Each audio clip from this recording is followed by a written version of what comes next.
I'll be right back.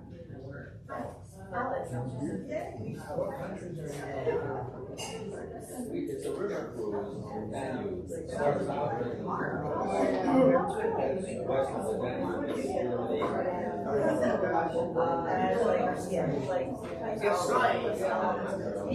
Danube, they sell it both ways, so to speak. You know, like we just the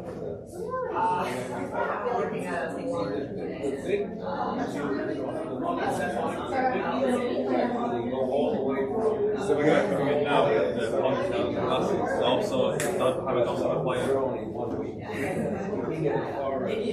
Just getting extended there. It's like Martin's name is Helen. That guy down the white shirt.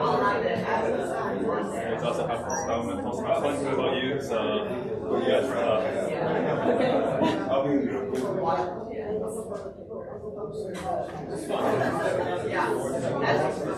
I'm trying to get my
Welcome, everybody. Beautiful sunny day. So welcome to the Unitarian Universalist Congregation of Hillsborough, where we constantly strive to be an open and welcoming congregation to all who seek community support. We don't worship in one specific way each week, even though it kind of looks like it sometimes. And we don't require that we all adhere to any specific creed or common belief. But rather, we're a covenant community, committed to loving and supporting each other in our individual lifelong quest for truth and meaning in matters of our personal faith. Our shared UU values are interdependence, equity, transformation, pluralism, generosity, and justice, centered in love. So whoever you are, member, a guest, or a friend, and for whatever reason or purpose guided you here to join us, either in person or online, we welcome you. And in the spirit of welcoming, please turn to your neighbor and wish them a good morning. Good morning.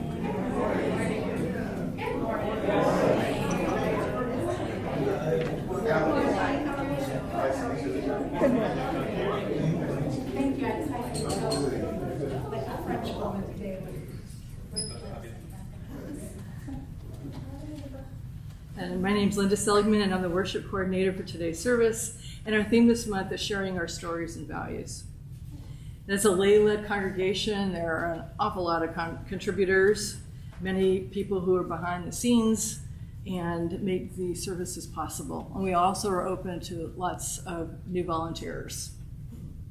And we give a big thank you to everyone who helps make this a great place to be, for us to gather and learn and grow in spirit and in love and in community. And this is a really good time to make sure the cell phones are put into quiet mode, affectionately known as worship mode. And after our service, please join us here in the back of the sanctuary for some coffee and tea and fellowship.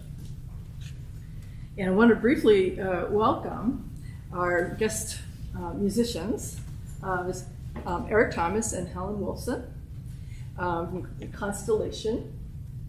And they're from ERUF, the Eno River UU Fellowship in Durham. And I'll be telling you more about them before their shared sermon later. And before we create our time for worship, let's take a moment to share some important announcements. And as you know, there are some announcements on the back of our order of service, but if we have anything else, let's share them.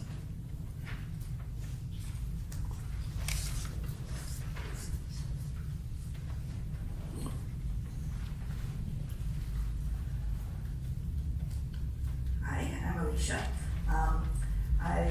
Many of you got an email from me yesterday asking you to fill out the ethical spending survey, and I'm happy to report that we went from 11 to 22 responses thanks to that email blitz. But if you didn't get an email, or if you don't check your email regularly, just know that the ethical spending survey is going to close at the end of the month, and I would be happy to have responses from all of you. If you need the link, or if you want a paper copy, I can get that for you. The second thing is that I am organizing the task force to help revise the bylaws for the congregation, and I'm looking for people to join me on that task force. So if you have any inclination toward that, please talk to me about that. And then the third thing, it is on the back, but I'm going to mention it anyway. On August 24th, after service, I will be hosting a Council of All Beings event. And you're all welcome to that. That is an event for all ages where we will do an art project, where we will choose an animal that speaks to us, that we want to be kind of our spirit animal for the day, and make an art project embodying that animal, and then we will put on the character of that animal and talk to the group about how that animal feels about what's happening in the world. So that is an event for all ages, and I invite you all to it. Thank you.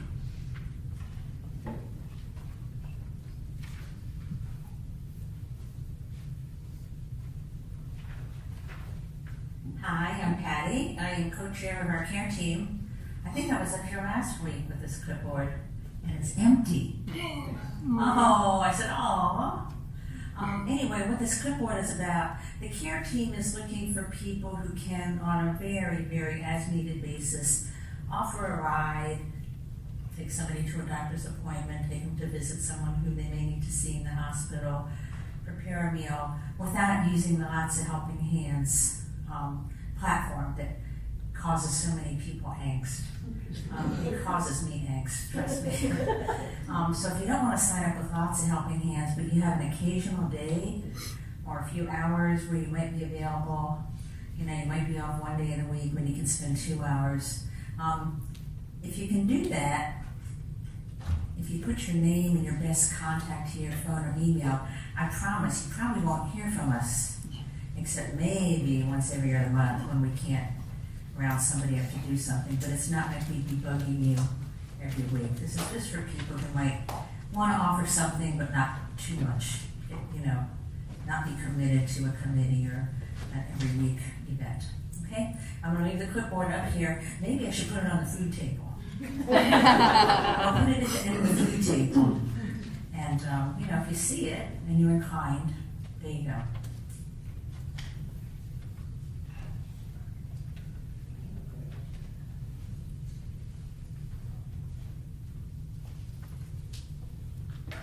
Okay. So if there are no more announcements, let's get ourselves ready for our time together. Are you gonna do your piece?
We light our chalice with these words from Albert Schweitzer.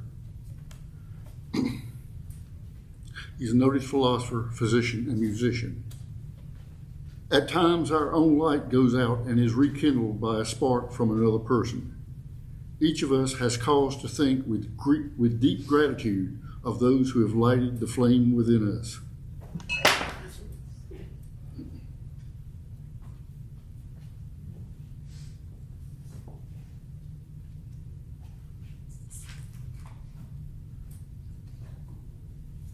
Thanks, Pal. These are the words of Carl Sagan, the American astronomer and cosmologist, widely known for his work popularizing science. He says, "You're an interesting species, an interesting mix. You're capable of such beautiful dreams and such horrible nightmares. You feel so lost, so cut off, so alone, only you're not. See, in all our searching, the only thing we've found that makes the emptiness bearable is each other." Before I ask you to join the hymn, I just want to say, because I know the kids will leave before I get a chance to talk again, the instrument will be up when I'm done. I'll leave it up. Anyone who wants to come play it or learn how it's laid out or whatever is welcome to come up, and I'll be here. Okay? So now, please rise in body or spirit and join me in singing hymn number 361, Enter, Rejoice, and Come In.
Ours is a welcoming community where we find connection, a sharing community where our joys are celebrated, and a caring community where our sorrows are lessened.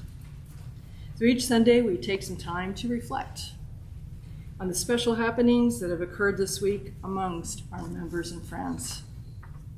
Some choose to share aloud while others choose to remain silent. And here we make room for both. And if you would like to contact Patty O'Connor, which is right in front of me, she is someone you can speak to on our care team. And for those who would like to share aloud, please take a moment to center yourselves and collect your thoughts so that what you share this morning is personal, heartfelt, and brief enough so that everyone can share. So now please come forward, tell us your name, and share what's in your heart. And when you're finished, please release a glass stone into the vase on the altar. And for those joining you online, if you would like to share your joys or concerns with us, please put that in the chat, and we'll make sure that we read it aloud and drop a stone for you.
And for those who would prefer to acknowledge silently joys and sorrows remaining in your hearts, I invite you to come on up to the altar and release a stone in the vase while David plays Spirit of Life.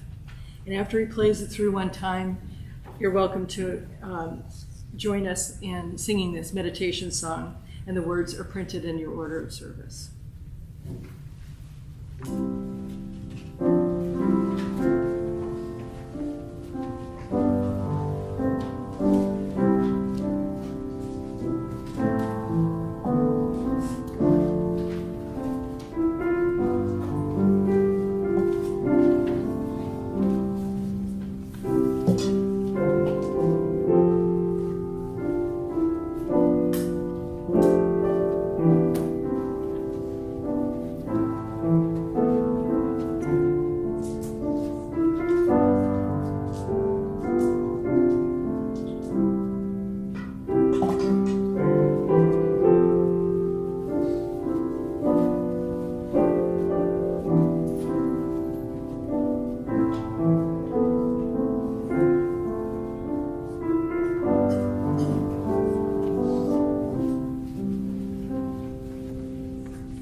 We hold all of these things within the heart of this community, both spoken and unspoken. By remaining silent for a moment, let us consider what has been shared and how we might respond.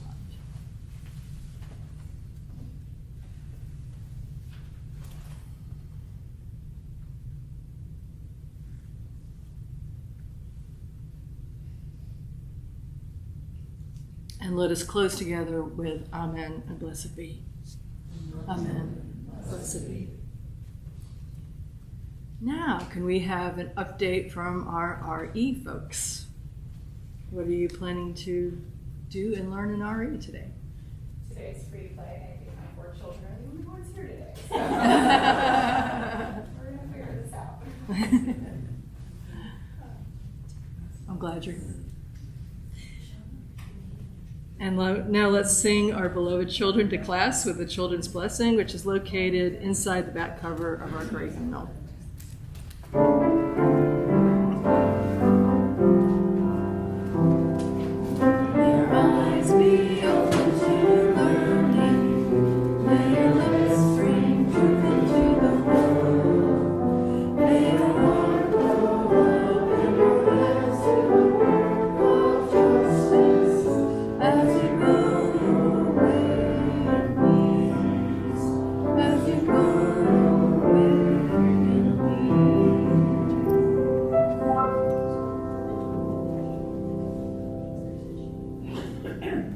Now I'd like to introduce our special guests.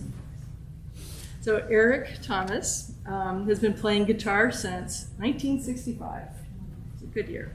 He began by playing the rock and roll, rhythm and blues, and beach music tunes that were popular in the mid and late 60s. They're still classics, by the way. He has played a wide range of material in a number of different bands and various venues, ranging from coffee houses, private parties, rock and roll clubs, and country clubs. These experiences have enabled him to incorporate the blues, traditional acoustic, and country tunes into his musical inventory. His collaboration with Helen has launched him into the world of Celtic music. lyrical waltzes, and other music that he had never imagined he would play. Helen Wolfson began playing the hammered dulcimer in 1993. It's an impressive instrument. Her initial, fairly traditional hammered dulcimer repertoire has been greatly enriched by her collaboration with Eric. And you're as likely to hear her backing up Eric on his original vocals or playing the blues as you are to hear her playing fiddle tunes, waltzes, and popular standards. As a soloist, Helen has played for private parties, weddings, and other events. And she's also certified by the Music for Healing and Transition Program, TM, as a music practitioner, and played therapeutic music at bedside for people in physical or emotional pain. And Helen also offers dulcimer lessons, both in person and online. And by the way, after the service, they'll be offering CDs for sale after the service if you're interested in the library. So with that, welcome.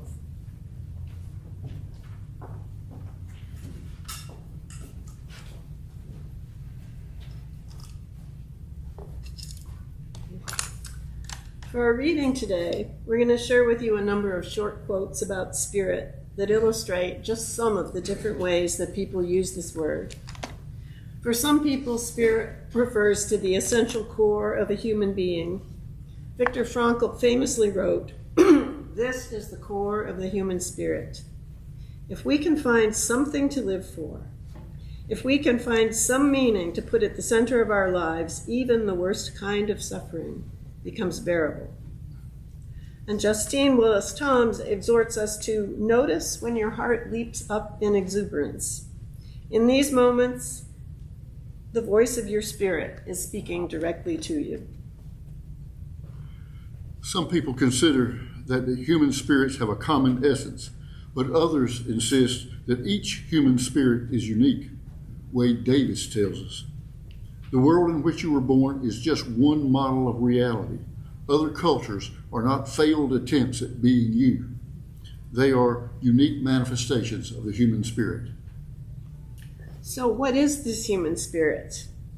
For many, the human spirit is an explicitly positive thing.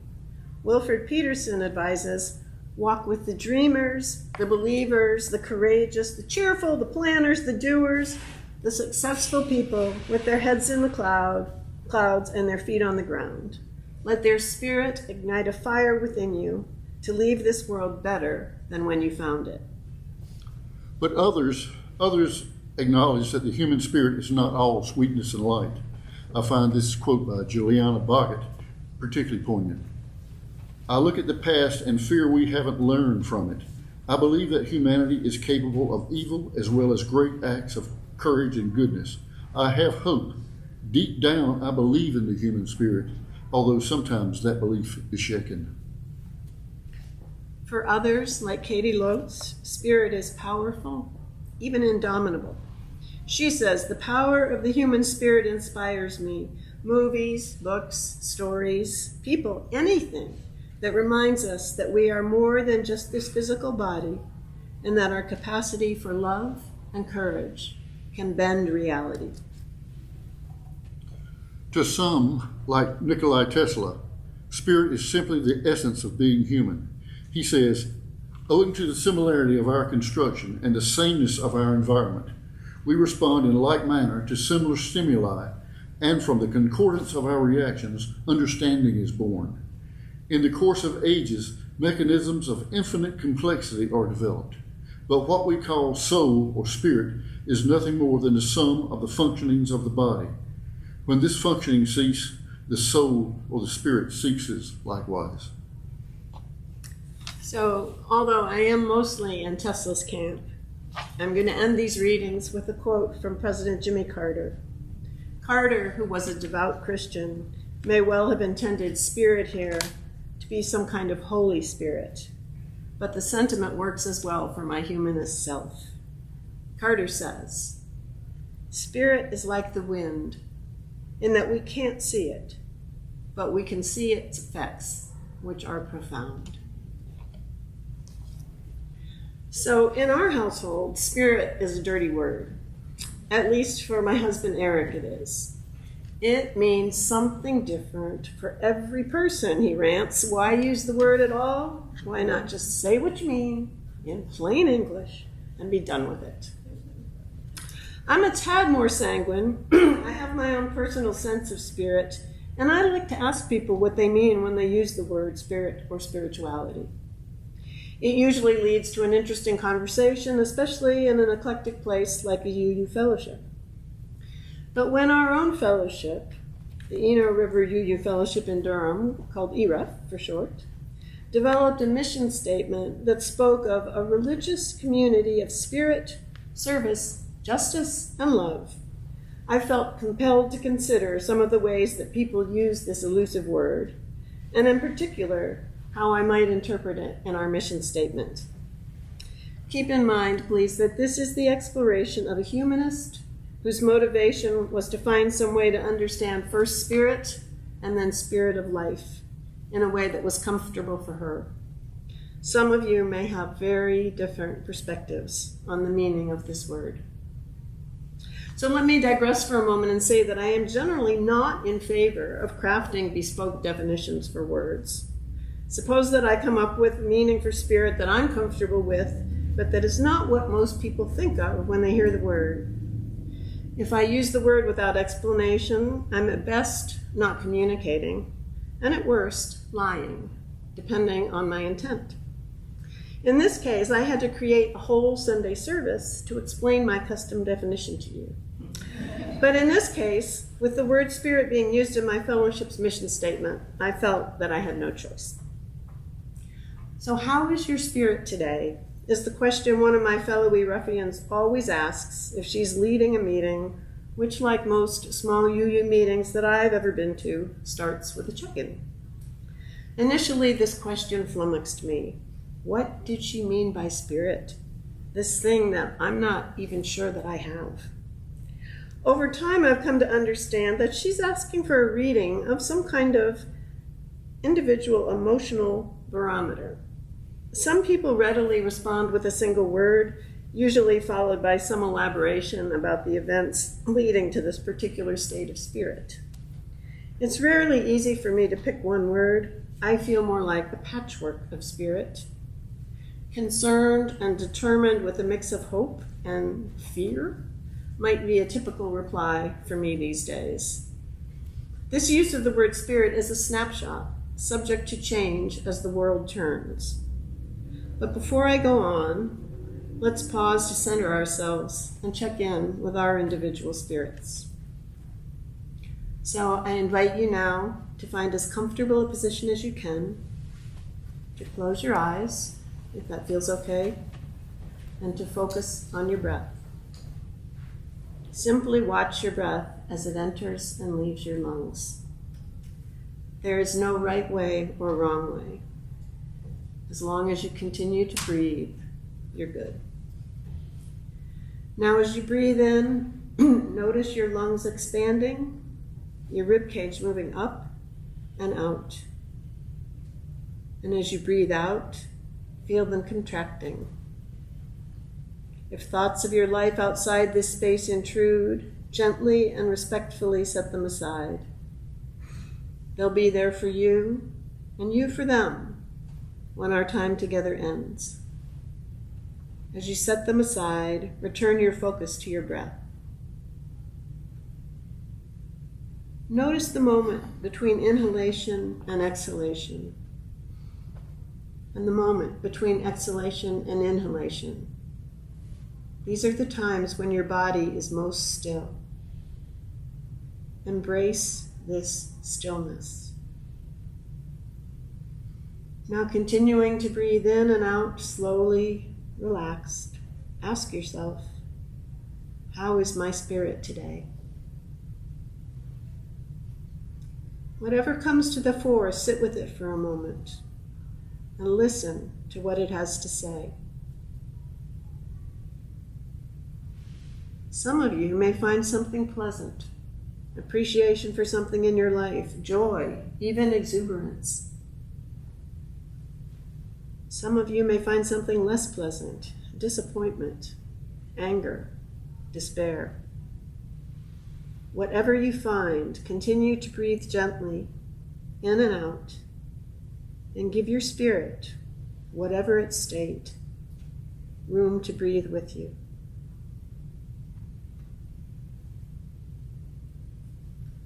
Try not to judge.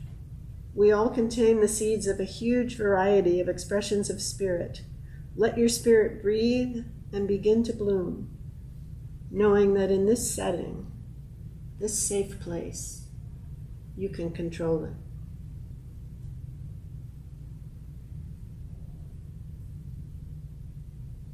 On your next inhalation, breathe in deeply, and as you exhale, release any tension in your spirit and your body.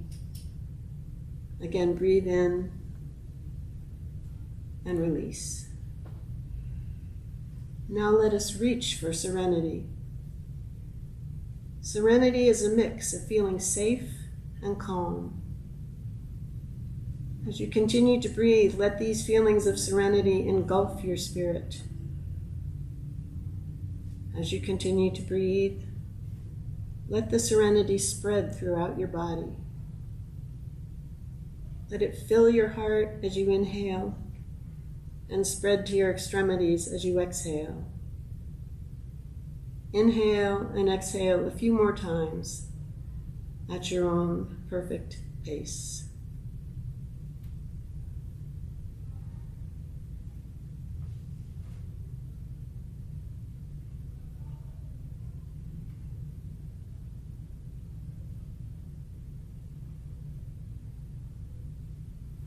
On your next inhalation, invite the serenity to stay with you. Remember that your spirit manifests in myriad ways. The state of your spirit depends to some degree on which tendencies you choose to nourish.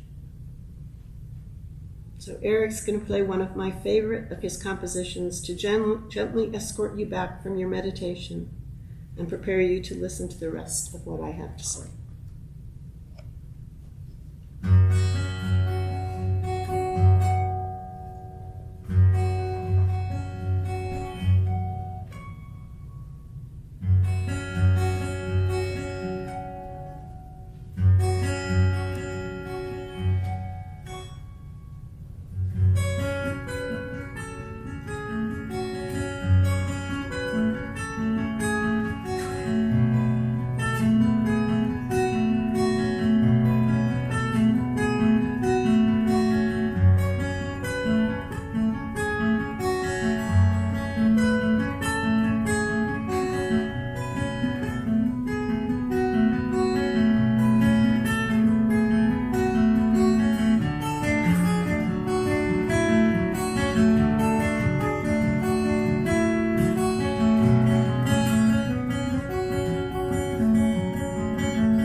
Thank you, Eureka.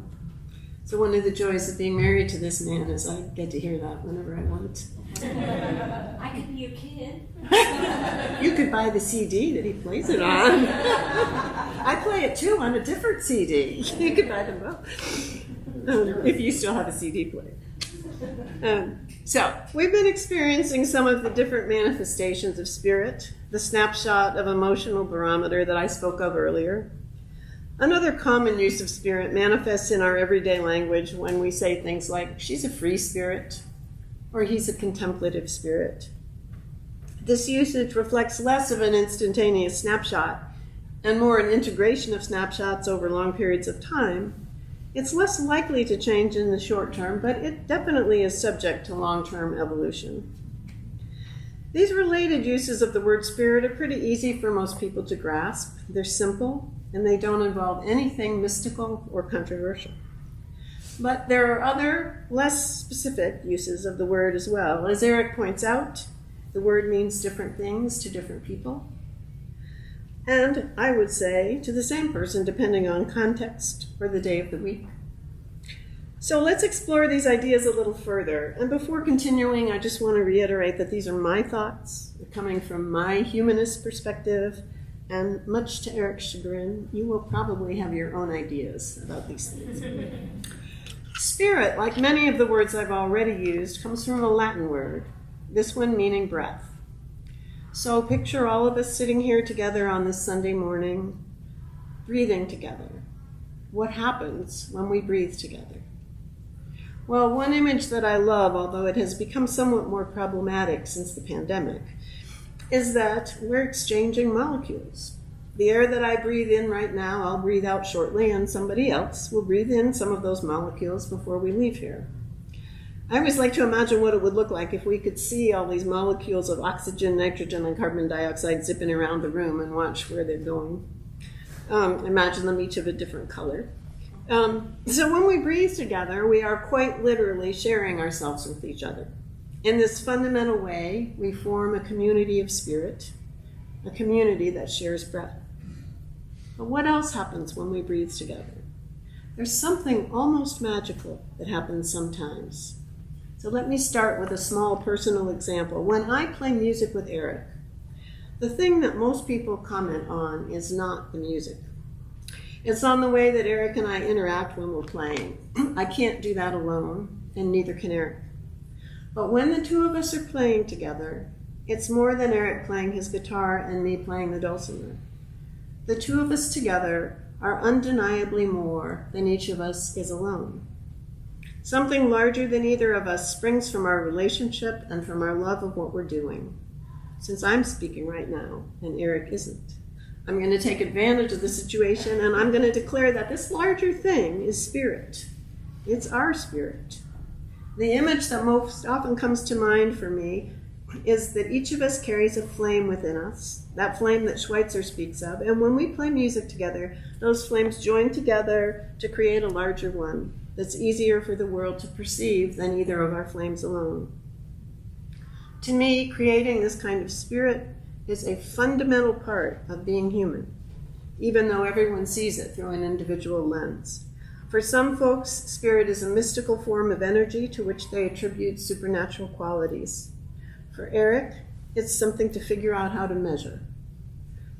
I referred to it earlier as almost magical, but in fact, I think that this ability to create something greater than our individual selves is arguably one of the greatest of human qualities.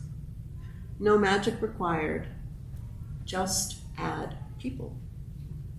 So what happens when you add people? If just Eric and I playing music together can create something that is enough greater than either of us, that it's what people almost always notice about us, just imagine what can happen when a larger group comes together. We see this often in everyday life. Put a smallish group of people together, give them a ball to kick around or throw or hit, and you'll create team spirit. Put a somewhat larger group together, put them through rigorous physical training, teach them military tactics, and you create esprit de corps. On a larger scale, you create nationalism. French sociologist Émile Durkheim refers to this phenomenon as collective effervescence. I have not read Durkheim's work in the original, but I have read Arlie Russell Hochschild's book Strangers in Their Own Land, in which she cites Durkheim's work. Collective effervescence, she says, is a state of emotional excitation felt by those who join with others they take to be fellow members of a moral or biological tribe. Clearly, this kind of spirit is neither inherently good nor inherently bad. It's a human characteristic that just happens under certain circumstances. People who understand how spirit works can be fabulous leaders, coaches, military officers, religious leaders, or politicians.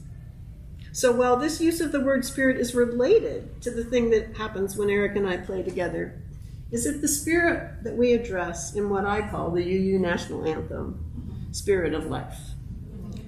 When I first encountered this hymn, I loved the melody and many of the words, but I truly was baffled by that opening, Spirit of Life, come unto me.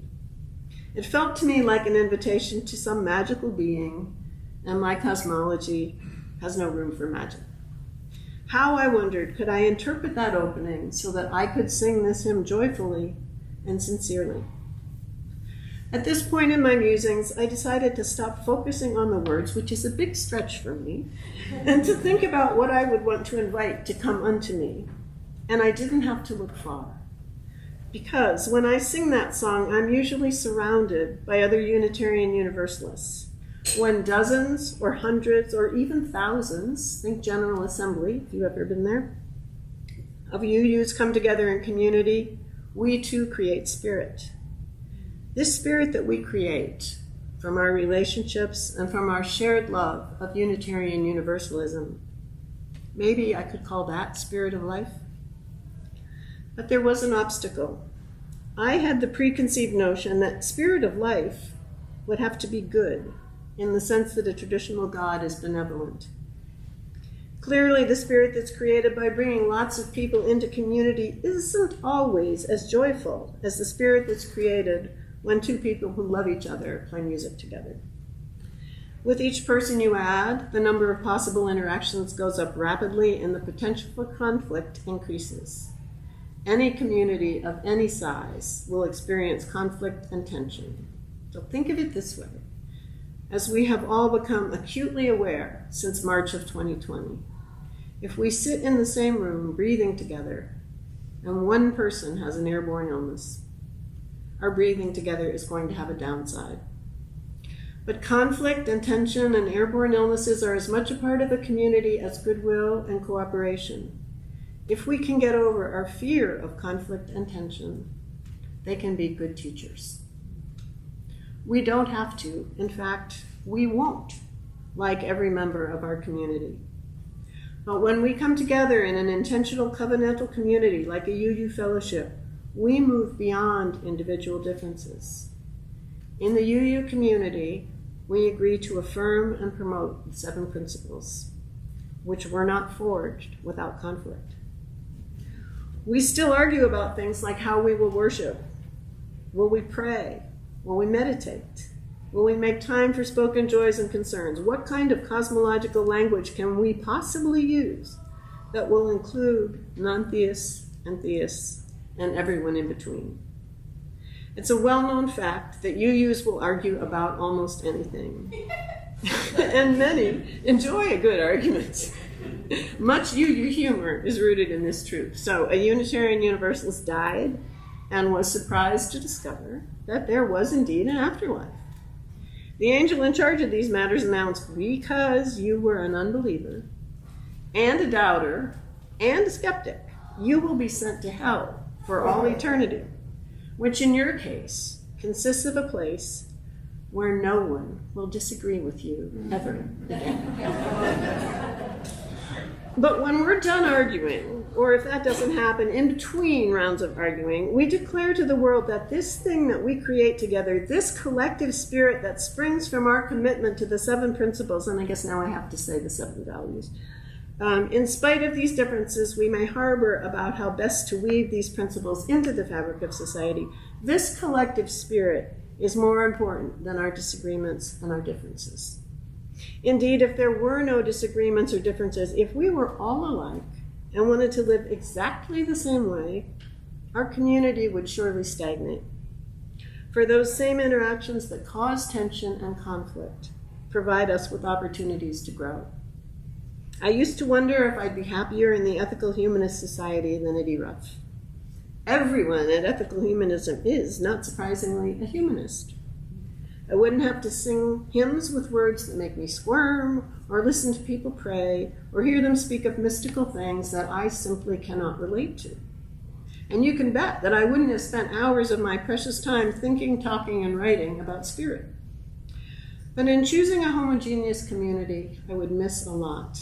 For starters, I would have missed the opportunity to spend hours of my precious time thinking, talking, and writing about spirit and getting to go from one UU congregation to another and talk about it. It has been great fun for me, and it's even been fun for Eric, I would guess. I would miss the opportunity to hear what it's like to live with a different kind of brain chemistry. I would miss the opportunity to expand my attitude towards people who believe so differently from me, to expand it from tolerance and acceptance to acceptance and love. I would miss the opportunity to challenge myself to participate in things that make me uncomfortable, but that bring comfort to others. I would live in a community that was more like me, but less like the real world. This gathering that we do when we breathe together, this pooling of resources, this exchange of ideas, this acceptance of differences, this combining of our internal flames, this models the peaceful coexistence that the world so desperately needs. It is the spirit of life, not an immutable, permanent, necessarily good force that we call in from outside ourselves, but something that we create from within. We are responsible for nurturing it and for using it for the common good. There's no doubt that the spirit of life is very powerful throughout history, and the present moment is no exception, my friends. UUs have joined their flames together to bend the moral arc of the universe toward justice, because it just doesn't happen spontaneously. So let's continue to come together, to breathe together, to create a community of spirit, service, justice, and love that can transform our lives, the lives of people who walk into our community, and the lives of people in the communities beyond these walls.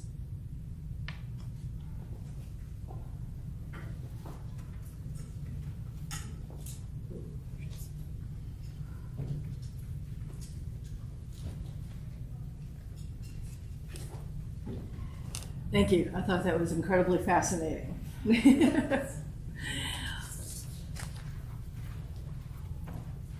And so this time each Sunday, we take up a monetary offering to support our local social justice work and the Orange County communities in which we live. And this month, our plate offering goes to Eno River Association. So please donate by placing cash or checks in the offering basket, and if by check, please write plate in the memo line, or go to our website, click the donate button, or use the QR code printed in your order of service. And thank you very much for your generosity.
did feel like a frolic, didn't it? Thank you.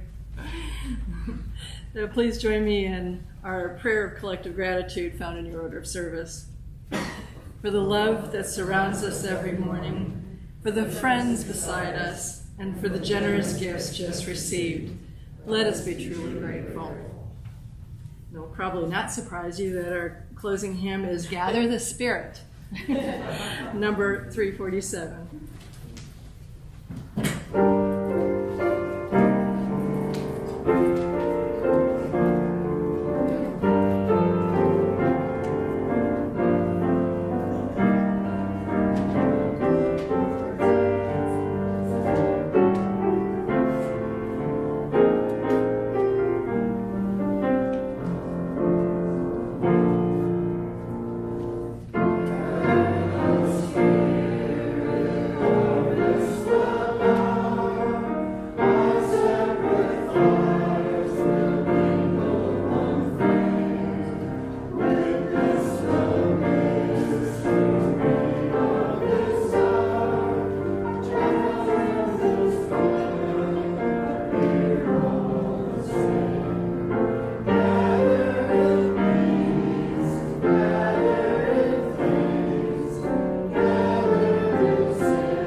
So our closing words are from Abhijit Naskar and E.E. Cummings.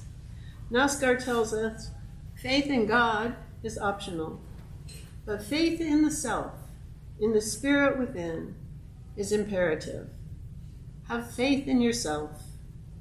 Have faith in the human first, then God if you want. And from E.E. Cummings, once we believe in ourselves, we can risk curiosity, wonder, spontaneous delight, or any experience that reveals the human spirit.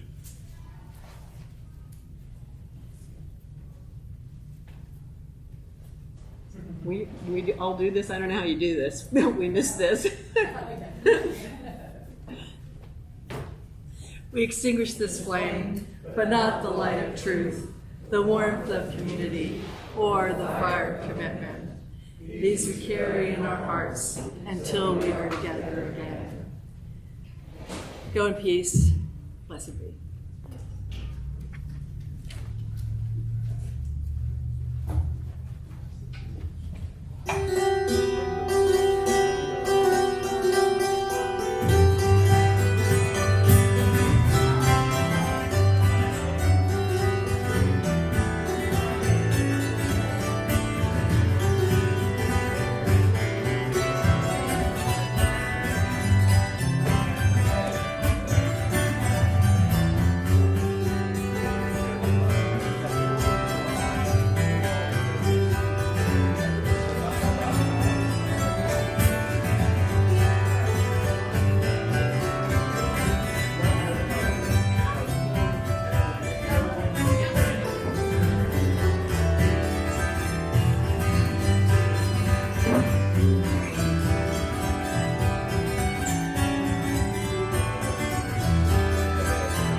Whatever spirit is, the two of you nourished mine so much. So glad. So thank you so much. So glad you found this place.